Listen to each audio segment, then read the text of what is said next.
there students, this is Dr. John, your physics and math professor, coming to you with another trig identity.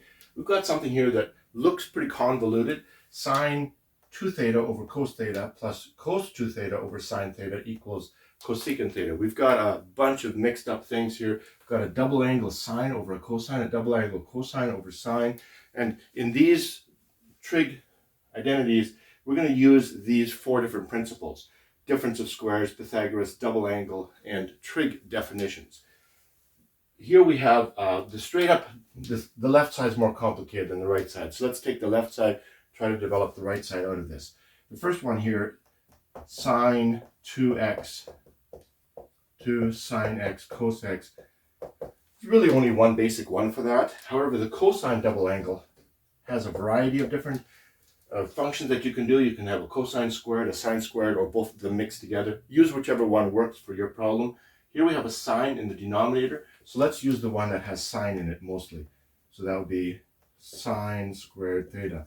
One of the reasons they have you doing a number of problems like this, it's often you have to learn a little trick to be able to do these, and that's why I'm developing a whole bunch of videos for you to watch and then hopefully redo.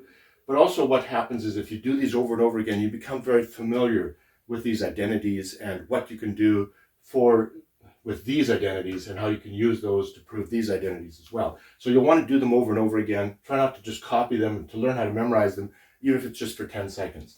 Let's take this, plug it into here, and this, and plug it into here. We're going to need a little bit of space for that. How about if we work over here? So this one over here is going to be 2 sine theta cos theta. That's this thing here, divided by cos theta. That's just going to leave us with 2 sine theta. So what if I write that under here? 2 sine theta. That's just the numerator and the denominator. That's the numerator and the denominator. 2. So this over here is going to leave us with 2 sine theta. I'm going to write this over here. This is both of these together. Becomes that. Now let's take a look at this second term here.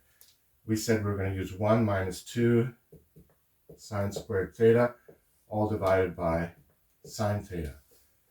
This is sort of two different terms here. Let's break this into one term. 1 over sine theta minus 2 sine theta. There's a 2 here. One of these cancels with this, so this is our second term. So I'm going to write this up here under here. We don't need those anymore. Let's go plus. And then I have this. 1 over sine theta minus 2 sine theta. We're dealing with the left-hand side only. Only the left-hand side here.